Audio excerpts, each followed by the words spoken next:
composed each of 1 or 2 or 3 chambers cut in the rocks, and a front chamber acting as a reception equal to the Roman tombs the Eccos and Prestos. Well, this front part or the front reception is usually built at the bottom part with rubble and sand and the upper part with mud bricks. The entrance of these tombs usually face south. A tomb is composed of an internal burial chamber cut out in the rocks with a ceiling that goes up to 1.5 meters. As for the front chamber, it was built by partial stones, irregular in shape, in addition to mud bricks, except for the sides of the entrance, which lie in the southwest corner. Even blocks of limestone were used in its building. The front chamber wasn't basically prepared for burials, but some of these chambers were used in later periods to bury members of the family.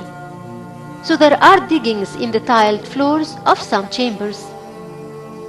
These pits were 50 centimeters deep in the ground, and in some of them skeletons were found. The bodies were buried on their backs, facing upwards, with heads facing west and feet facing east, and both arms placed on the sides or by the pelvis. Sometimes the directions are reversed. It's noticed that some bodies were buried, then covered with a separating layer of sand, then other bodies were placed above them. Some masks were found over the faces of the bodies, and it's the first time these masks appear in Siwa. The material of which the masks were made is wax and resin. It seems that the method of making these masks was by pouring the liquid wax on the face of the deceased and let it to dry out. That's because pieces of cloth were found on each ear, nose and eye opening, which means that the one who was making the mask was very careful not to let any of these liquefied substances to enter the body.